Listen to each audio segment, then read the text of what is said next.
ท่านฮองประธานประเทศสาธารณรัฐประชาธิปไตยประชาชนลาวต้อนรับการเข้าเยี่ยมคำนับของคณะผู้แทนกระทรวงการต่างประเทศสาธารณรัฐสังคมนิยมเวียดนาม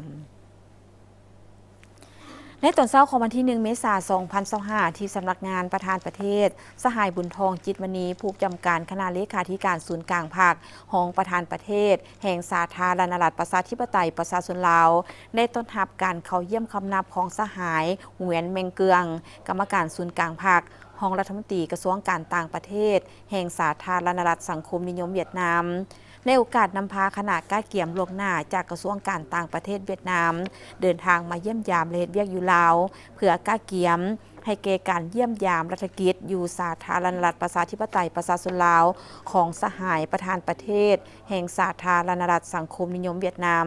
ในระหว่างวันที่8หากวันที่9 เมษายน 2025 ที่จะมาถึงนี้ในโอกาสนี้สหายฮองประธานประเทศบุญทองจิตมณีได้แสดงความยินดีต้อนรับและติดราคาสูงต่อการมาก้าเกี่ยมเฮ็ดเวียกล่วงหน้าของคณะในครั้งนี้พร้อมทางได้แสดงความสมเสยที่คณะก้าเกี่ยมของทั้งสองฝ่ายได้มีการแลกเปลี่ยนปรึกษาหารือในหลายปัญหาในการก้าเกี่ยมด้านเนื้อในและด้านพิธีการเพื่อก้าเกี่ยมความพร้อมด้านต่างๆอย่างหอบด้าน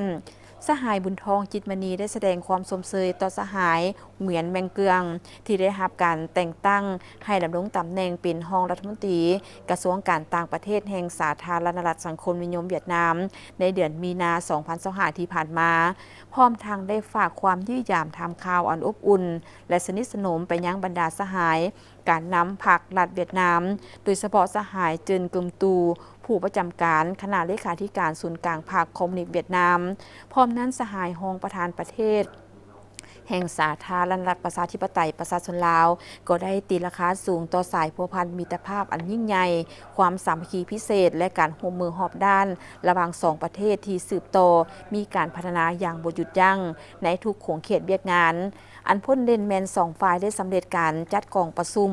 สองกลุ่มการเมืองประจำปี 2024 และ 2025แลกเปลี่ยนการเยี่ยมยามของการนำขั้นสูงสุดถึงขั้นท้องถิ่น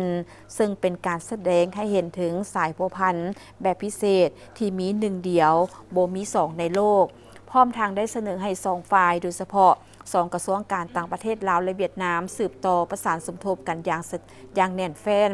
พบปะแลกเปลี่ยนข้อมูลอย่างทันการเพื่อเป็นเสนาธิการในการก้าเกี่ยมให้แก่การเยี่ยมยามรัฐกิจอยู่สาธารณรัฐประชาธิปไตยประชาชนลาวของสหายประธานประเทศแห่งสาธารณรัฐสังคมนิยมเวียดนามก็คือการแลกเปลี่ยนการเยี่ยมยามของการนำคันสูงของสองประเทศในต่อหน้าพร้อมนั้นสหายฮองรัฐมนตรีกระทรวงการต่างประเทศเหวียนเมืองเกือง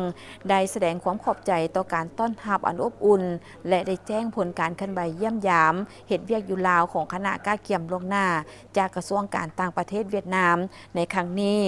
พร้อมทางได้ยืนยันว่าจะสืบต่อเหตุเวียกร่วมกับฝ่ายลาวอย่างใกล้ชิดเพื่อให้การเยี่ยมยามรัฐกิจอยู่ลาวของสหายประธานประเทศแห่งสาธารณรัฐสังคมนิยมเวียดนามประสบผลสำเร็จ